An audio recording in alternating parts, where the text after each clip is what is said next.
Perfect.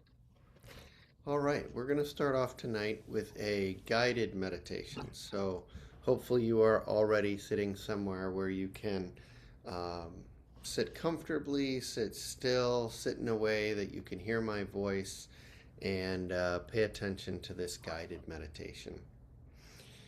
So settle in. Go ahead and close your eyes. Adjust your body to your normal seated meditation position. And take a few moments to find your breath.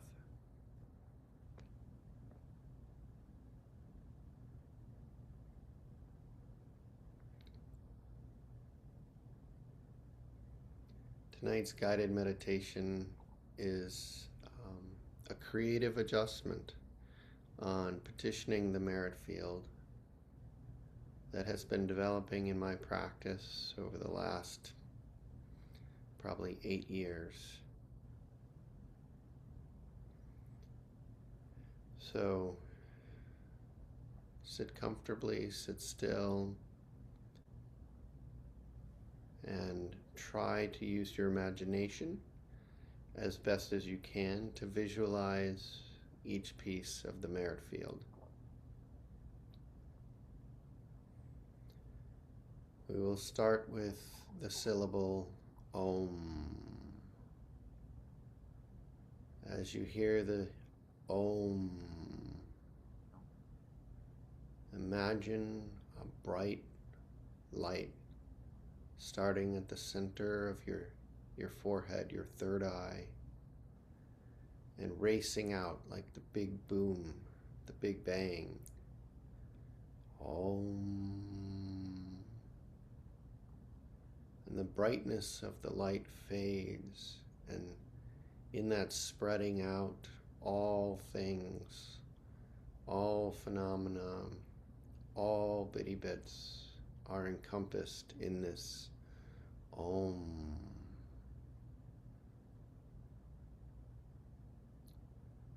All concepts, all thoughts, all memories, past and present, all physical phenomenon, spiritual phenomenon, mental phenomenon, all things everywhere in their relative form.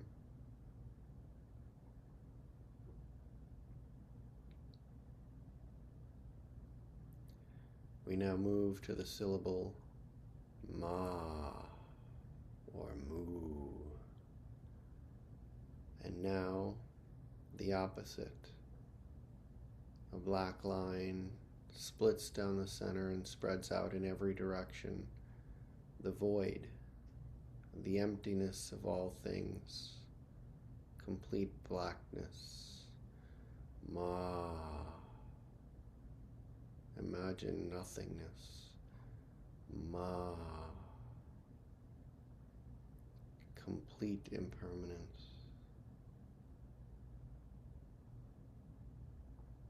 As that fades, the syllable Tum appears at your heart center. Tum, the compassion of knowing that you are one with all things, all of reality, all one in emptiness, not separate from a single thing, everything part of yourself. Tam, complete compassion for each and everything in reality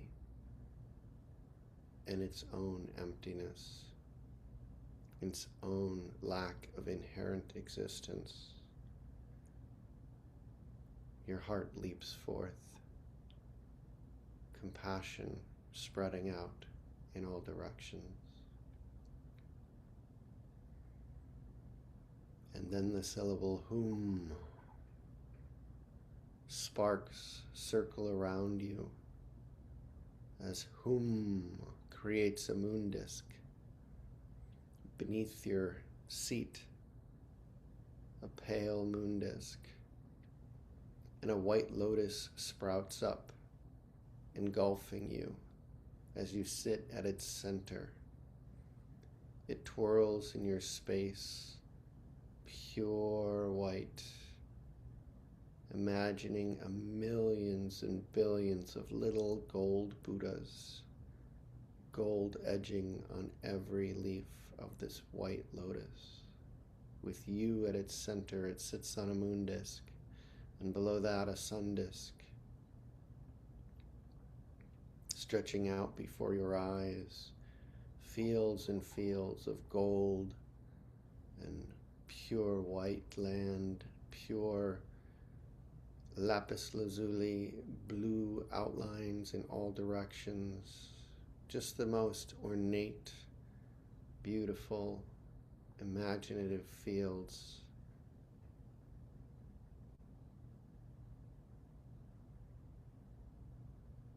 And in the center of this lotus sits a Buddha. You.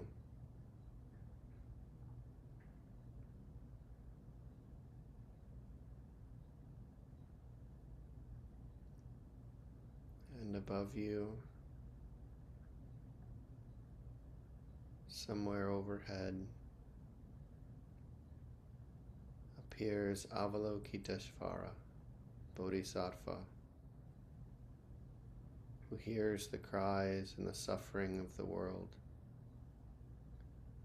mother of compassion, pure and radiant. She glows, and her glowing white radiance shines down upon you as you sit in this perfect lotus, in this beautiful field.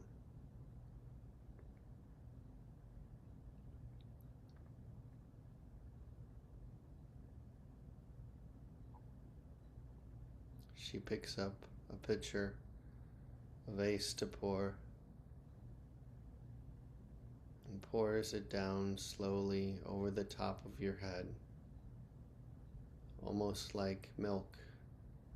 This white purity begins to cascade down your face, your ears, your whole body. And in this moment, she is holding you. She has wrapped her arms around you in the most tender embrace. You feel nothing but love.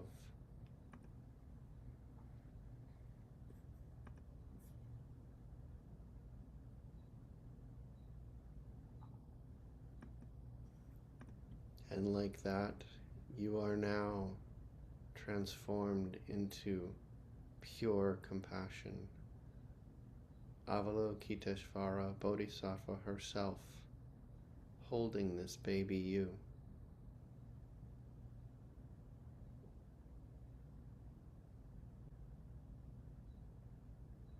Giving all of your love to this innocent child, precious and helpless, pure, kind,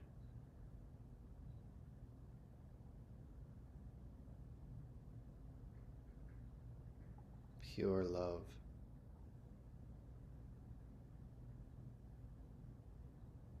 Nothing can restrict this love, both felt, both given and received. And the child fades into your body as you outstretch your arms to the world as pure compassion.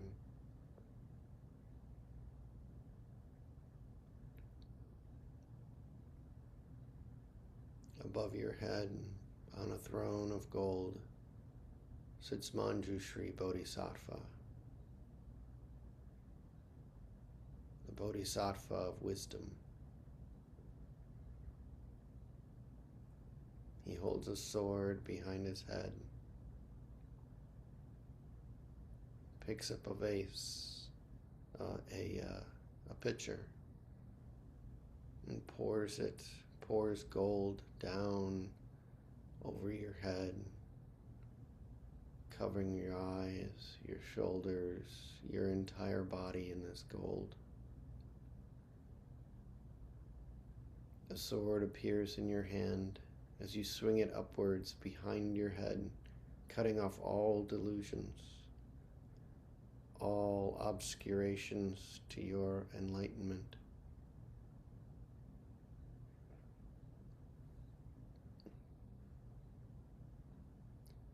Your left hand, a fist, suddenly springs forward, springs upward, a single finger extending from your fist, and then your hand reaching down to touch the earth. Your other hand outstretched in a shake or a fist bump, extending to the world. Your hands reach up in Gasho, down, forefinger to thumb, one hand resting on each knee, and then finally coming to the Zazen Mudra. Behind you, 10,000 arms of Avalokiteshvara with 1,000,000 mudras and tools spread out behind you. Wisdom and compassion. You have now embodied these.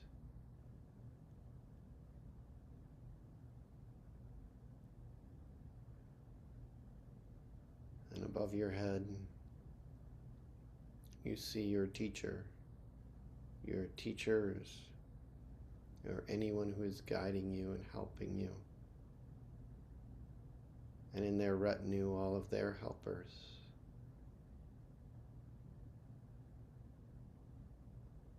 And behind them, a long extension of many, many, many, many, many beings.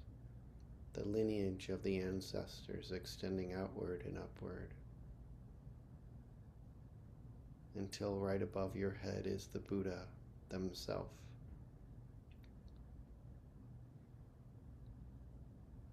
Shakyamuni Buddha,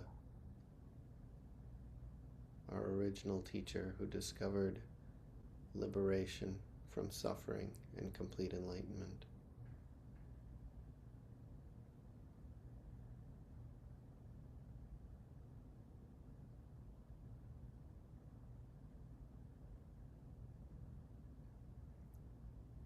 Sitting on this moon disk inside of a lotus,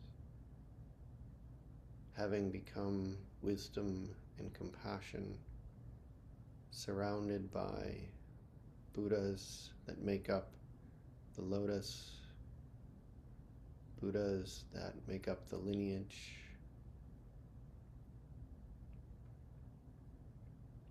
Buddha above you grabs his pitcher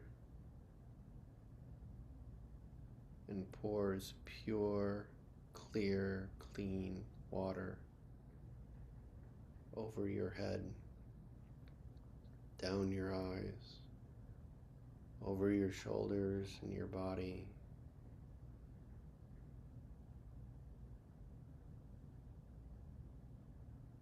You are bathed in purity. Any obstacles that stand in the way of your enlightenment are washed away.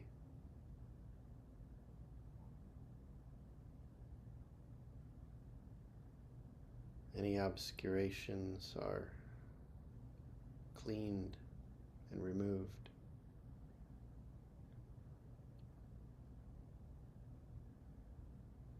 And what arises is your practice.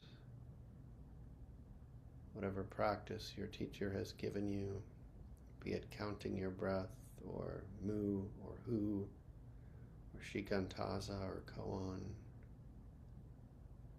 you now take up that practice as the visualization fades.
Gently bringing yourself back to eyes open.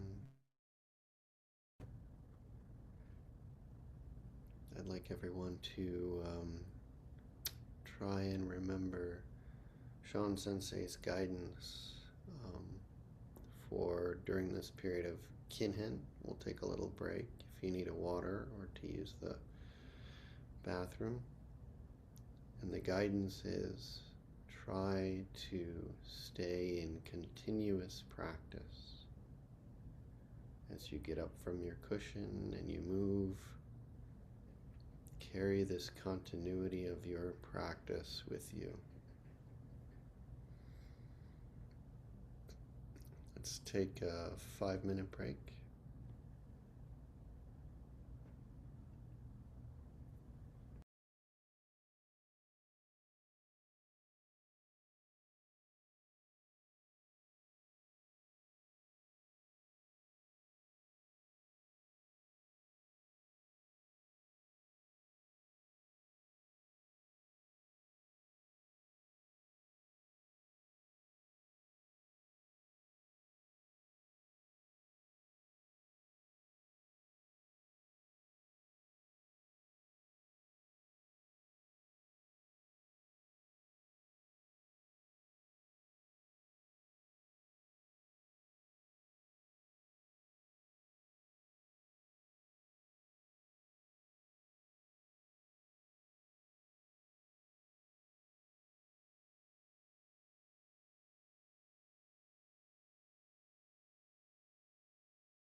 All right, welcome back, everybody.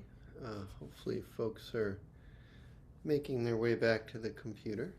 Um, Before I kind of give some context to that guided meditation and maybe dive into a little historical kind of context, I'll start with personal, then go historical. But are there any open questions that you might have about that I can make sure to address in my chat here, Lonnie? Anthony, what I really appreciated about what you offered today was what it felt like to me, or what I experienced was a real sense of a devotional practice. Mm, And too often in my own training, that was very much absent. And mm. so I'm curious if this particular meditation is meant to be a devotional practice, if, or like from a historical point of view, or if you personally use it, because you mentioned you've been working and finessing with this meditation for a bit, and so I'm interested in how that works for you and works for everyone. Yeah. Yeah, absolutely. I'll definitely cover that. Anybody else have any topics or questions I can make sure I cover?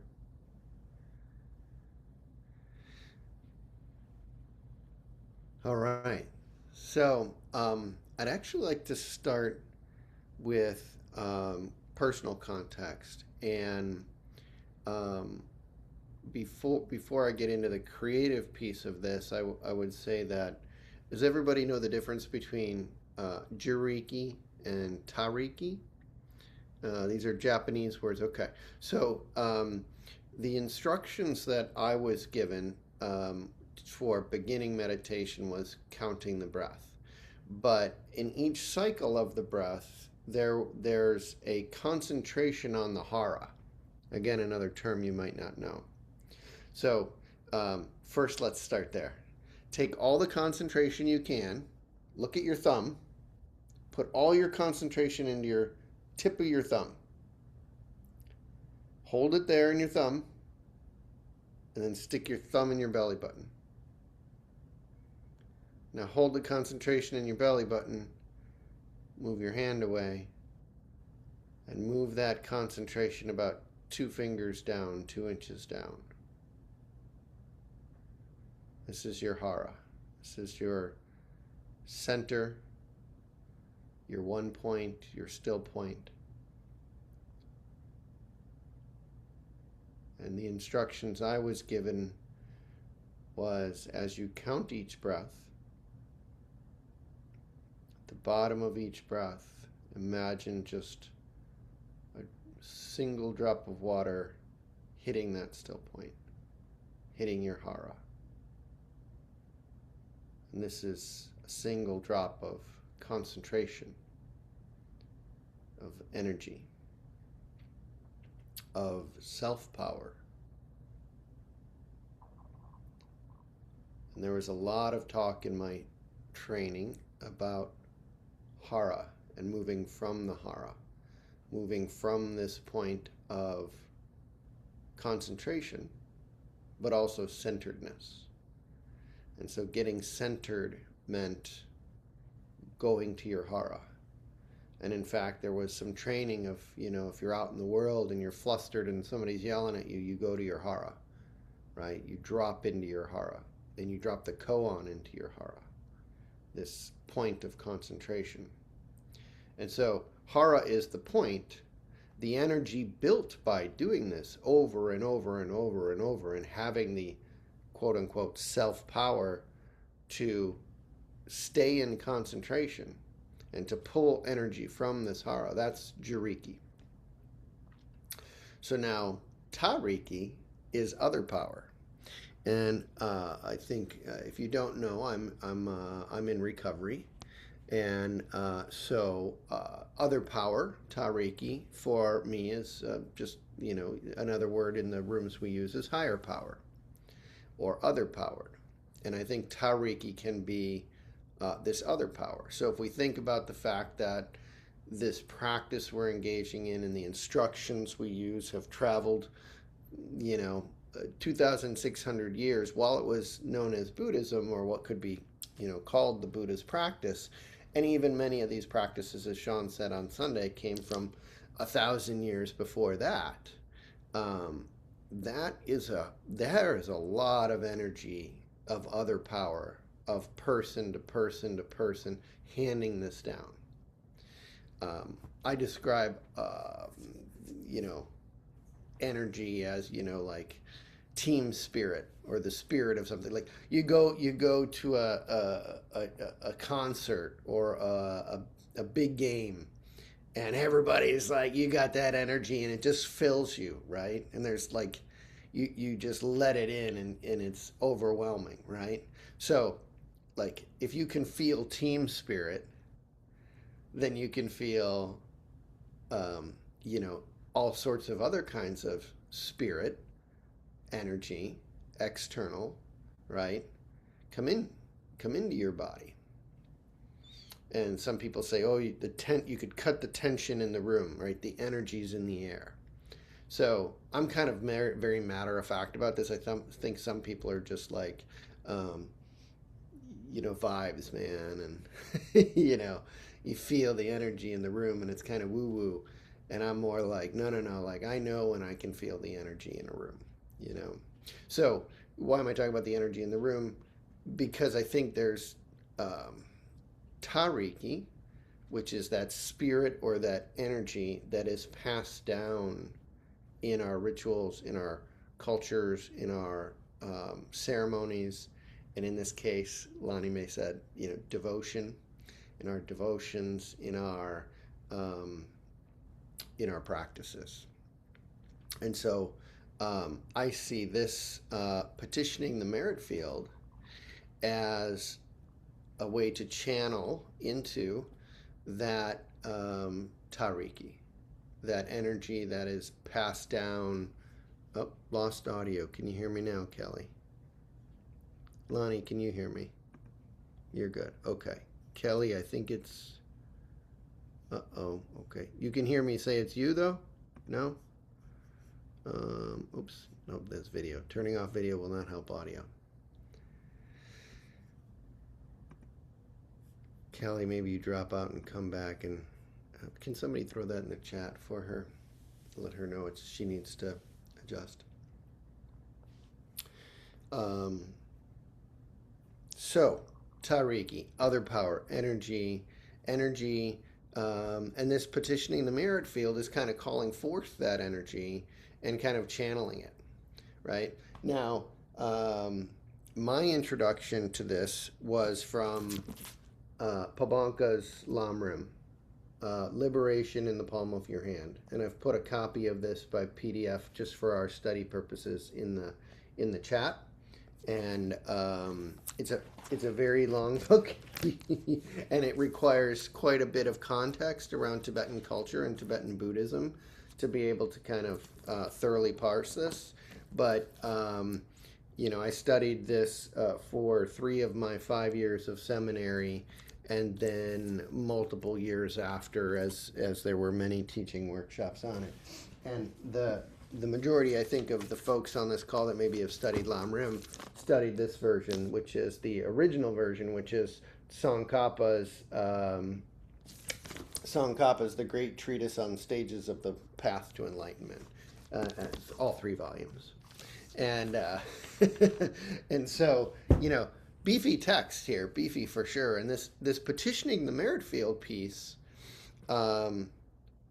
hit me as I went through it, and as Sean Sensei was saying on Sunday, sometimes you hear something, and the creative practice that he's asking us to engage in is make it your own, and make it what it needs to be to serve you. And so when you read from page 150 onwards, some of which I'm going to read here with us together, you'll be like, well, that's not the guided meditation that Setsho led us through. No, it's not.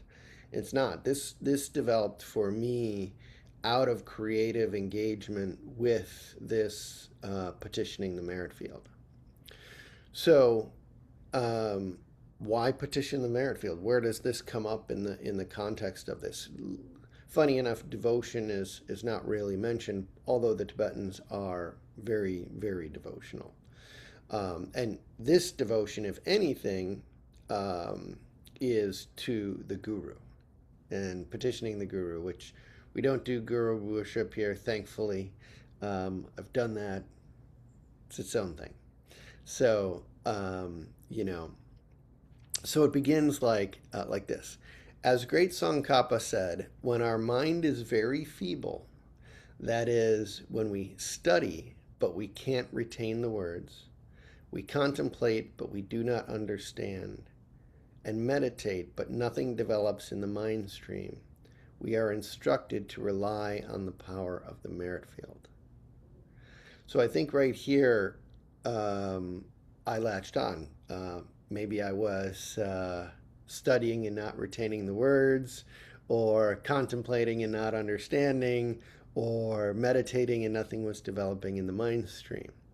But also I was, personally trying to reconcile, how do I rely on a higher power as a way to stay sober in recovery. And so I had a little bit of a requirement to find not just the personal power, because for an addict, self-will is self-power is what got us into this mess. If we could have stopped on our own, well, then we wouldn't need recovery. And so what's this other power? And here I think it's saying, hey, we rely on the power of the merit field. Manjushri's three-part method that is contained within this says you must concentrate on a combination of three things: regarding your guru as inseparable from your meditation deity, and petitioning your guru, working hard at building up this accumulation of merit, and purifying your obscurations, and pursuing the visualizations that are the cause for liberation. So break that down a little bit. There's devotional to the guru, which I think is, in more of my practice, respect and gratitude given to the teachers of this lineage, and the lineage extending back all the way to the original teachings.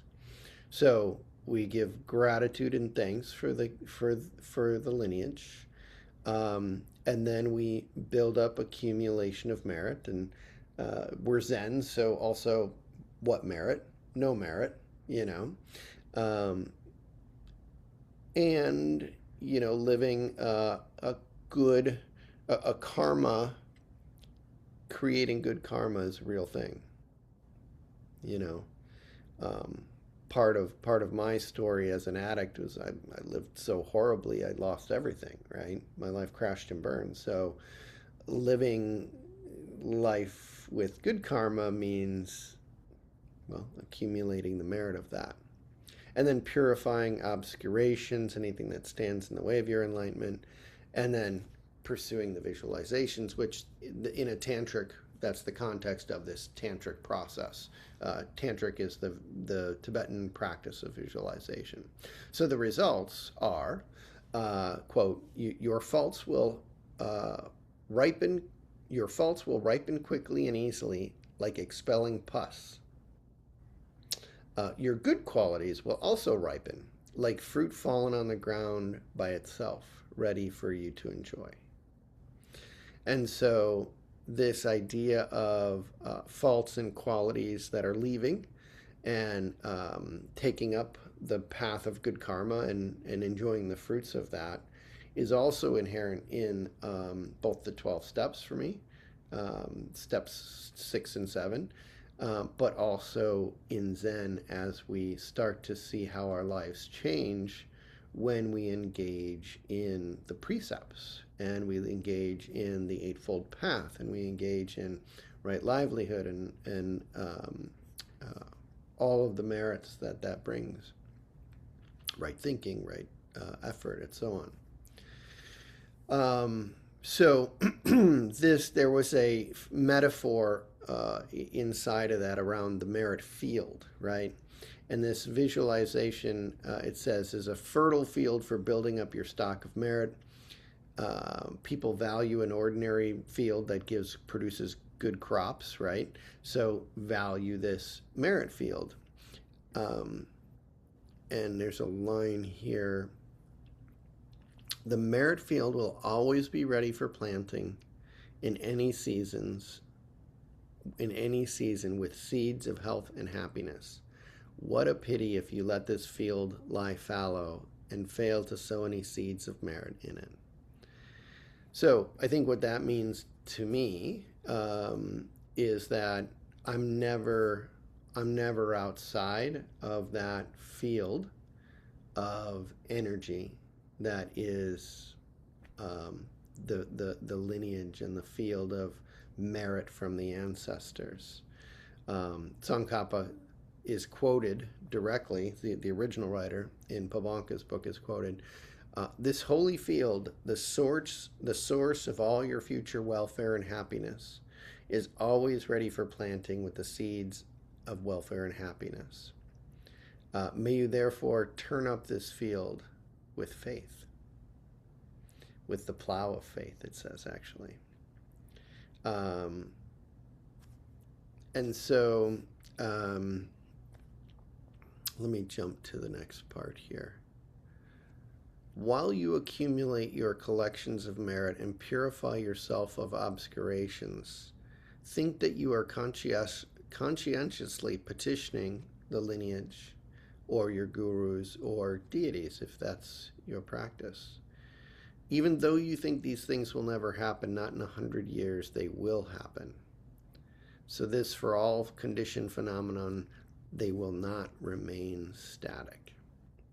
So when the visualization starts, there's this empty field, this kind of imagined gorgeous field, and then there's some of the traditional imagery: the sun and moon disc, both faces of a drum, the sitting inside of a lotus, and there's a part of Om Ma Tum Hum.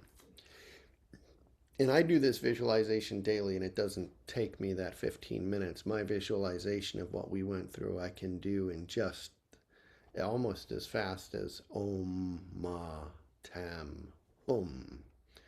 And then the Avalokiteshvara entering, Manjushri entering, and then my teacher giving me this practice and entering right into my practice.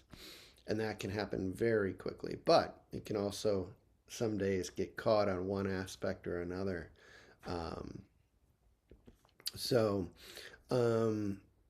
Let me go to actually. So let me read another little piece here before I go back to kind of the explanation of some of this. So this is from, I'm not going to read all of it, but this is from the original inspiration. In space, the broad road used by the gods, seen as bliss and void combined. At the center of overlapping banks of cloud of Samantrabhadra's offerings stands a wish-granting tree bedecked with leaves, flowers, and fruit. At its summit is a precious throne ablaze with 5 colors of light. On this rests a huge lotus with sun and moon discs. On these sit my root guru, who is thrice kind to me. He is by nature all Buddhas, in aspect a saffron-robed monk, with one face, 2 hands, and a radiant smile. His right hand makes the Dharma teaching mudra, the left the gesture of meditative absorption, while holding a nectar-filled bowl. He wears the 3 bright saffron Dharma robes. On his head is a yellow pandit's hat. At his heart are Shakyamuni and blue Vajrahara. On one face, 2 hands holding Bel and Vajra. Vajrahara sits in union with Dativishtavari. The experience bliss and void are combined. They wear precious ornaments and robes of celestial silks. And then the next Pabanka's line here, that was a Tisha, or a Sankapa. Pabanka says, at this point your mind apprehends the primal wisdom of inseparable bliss. The appearance of this wisdom is made to take the form of space, the road used by the gods. So kind of that's where it begins. And so through this meditation, and there's another part I want to read here too, but through this meditation, the one thing I wanted to point out was it says, on this throne sits your guru. And in my version, on that throne sits me, right? And I think this is maybe a shift in the way that I think about practice, or the way that we think about practice versus the Tibetans. I know Sean has talked about each person having their own template for awakening, and each person being their own teacher. And their teacher is more their guide to really seeing for themselves how they can take their practice and bring themselves to full and complete enlightenment with so. And I think that pulls from that. Another section here that I want to read.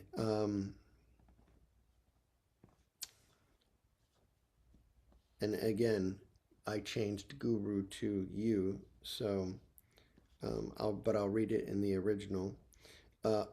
His senses, veins, muscle, and joints are actually bodhisattvas. His skin pores are 21,000 arhats. His limbs are powerful, wrathful ones. The light rays from his body are direction protectors. Indra, Brahma, and other gods throw themselves at his feet. Around him sit my own lamas, a profusion of tutelary gods, their mandalas, their attendant gods, the Buddhas and bodhisattvas. Hooked rays of light spread out from their Hum letters, bringing back wisdom beings from their natural abodes, who indistinguishably merge and stabilize. In but one moment, their omniscience pervades the mandala of all knowables. Wherever their primal wisdom pervades, so do their bodies. So, some cool Tibetan shit, I think, And for Zen, where we are constantly talking, at least in the Heart Sutra, about form and emptiness, and we have these bodhisattvas that usually reside on the left and right sides of the altar: Avalokiteshvara, compassion, and Manjushri, wisdom. This is bliss and void combining here. And so this petitioning the merit field, while devotional to the Buddha and to the lineage, is really about inviting that into yourself and bringing forth kind of a visualization that you already are enlightened, that you already are Buddha, and you are full love and compassion, that it reaches everything, lacking nothing. And you already are that wisdom that understands true emptiness. So I think I will leave that right there and take some more questions if anybody has any.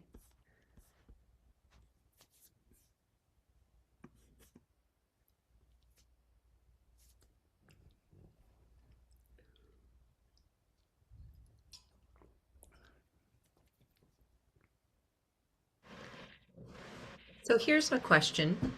I'm curious and I think I know this answer, but I would love to hear your take on it. Is when we tap into this Tariki energy, is this sort of like the Joriki is the relative and Tariki is the absolute, or am I putting labels on it that don't need to be there? I've never thought about it that way, but that's interesting. That's really interesting because,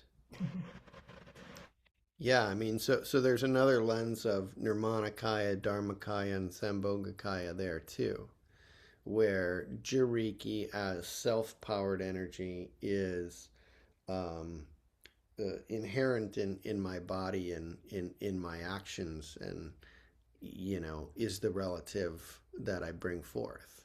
Um, but I would say where that idea might fall down is that you, Lonnie, are part of my Tariki, and you are also form, right? And Sean, and this Zoom, and the fact that my internet is working tonight is, all contributing to this awakening, right? So it's kind of that, when we do the Om, and it's all things, right? All things can contribute to this energy of awakening, not just the historical, spiritual, lineage energy. It could be anything. Um, and of course, form is emptiness and emptiness is form. So you could even say that the Juriki of self power is also empty because it is both powered by and powers the Tariki. Thank you. I appreciate that. Anybody else? I'm curious what you in recovery from. Was it alcohol or other drugs or Sex, drugs, rock and roll. okay. How long have you been in recovery already then? 16 years. 16 years. So you Yeah. still use 12 step a lot then nowadays. Oh yeah, yeah. Okay. Well, step 12 is pay it forward. So if you don't pay it forward, you kind of got to go back and you know you Yeah. lose your way a little bit. Hmm. Which actually is a really great point. One of the things that comes up in this teaching is bodhicitta. How many people here are familiar with the term bodhicitta? Somewhat. So, bodhicitta is described in this chapter as having kind of I think it's the supreme and the ultimate. It's like, well, aren't they're both great, right? But it's Tibetans. Everything's got to be super great.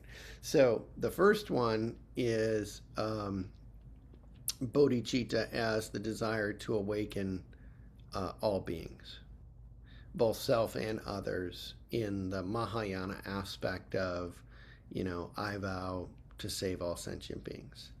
And then the ultimate is beyond that, it's an understanding of form and emptiness, relative and absolute, which I think goes hand in hand with the other one, but they separate them in this. It's a very technical book.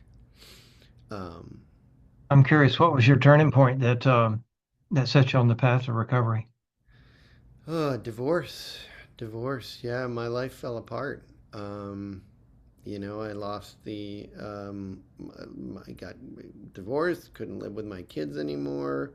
Life was just absolutely painful and miserable, and I couldn't go on, couldn't go on that way.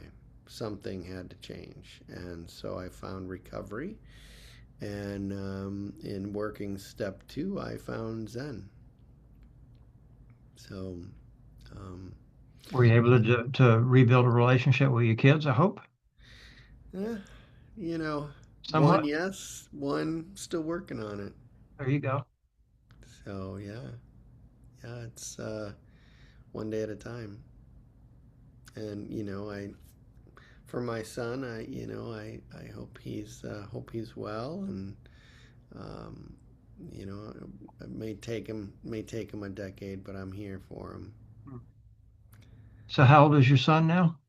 He's 19. 19. Yep, my daughter's 22. So Gotcha. yeah. Yeah, there's a question here in the chat. Is there meaning to the colors poured out?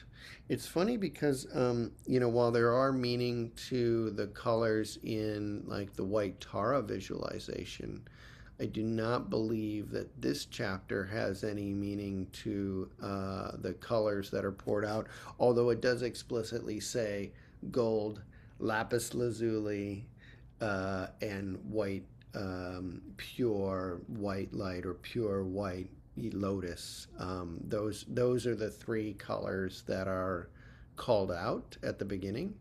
There's a section, where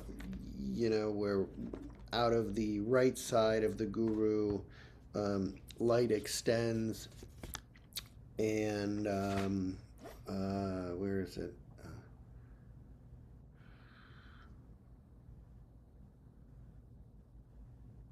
Yeah, I don't know if I can find it off the top here, but it was light extending out, um, to the right and then to the back and to the left. Also, you know, all of that influenced the way that I take in that. So it's about the whole chapter for petitioning the merit field goes from page 150 to 170 or 169.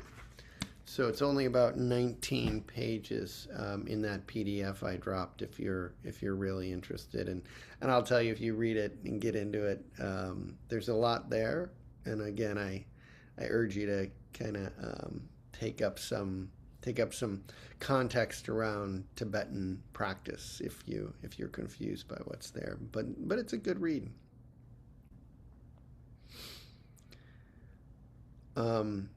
So I talked a little bit about how Om Ma Tum Hum kind of just can flush through pretty easy. And, I would say that there's probably another more practical thing I should mention that Ankin taught me, which is, um, anybody who's seen basketball has probably watched a professional basketball player prep for a free throw, right? They do a little routine, whatever they're going to do, and then they make their shot, right? And this is kind of a sports psychology thing, but it's also musicians do it. Every time Ankin picks up her bassoon, there's a whatever thing that she plays. And surprised I can't sing it for you because I hear it all the time. It's like the thing that she plays when she picks it up. But it kind of like it sets the stage to go do the thing, right? And I know some people will make 3 prostrations before they get on their cushion, or light the candle, light the incense, and that's all part of this too that I didn't go into tonight. But also just sitting in my practice and doing the Om Ma Tum Hum, and then the white, and then the gold, and then the clear, settling me into my practice. Like I said, I can do that pretty quickly.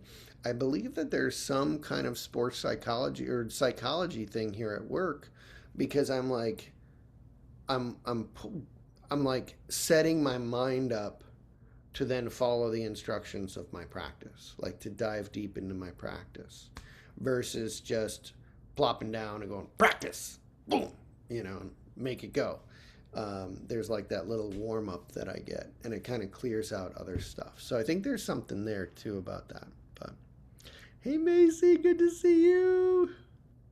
Hi. You have any questions? You jumped on, so maybe I was like, I'm gonna call on her. Oh, you're going to call on me? You The have one any who walked questions? in halfway through your presentation and caught the very end and doesn't Well, you really know what came we're on talking video, about? so I thought, oh, she's got to have a question because she came on video. Well, I'm late, but I'm happy to be here. I'd love a Great. little bit of clarification if it wasn't too bad, but Yeah. otherwise I could just review the recording. So I Yeah. don't know where No, you're at. It I'll sounds give like you're at the end of your spiel. I'll give So I'll give a recap, just a quick summary, and that'll be a good way to close.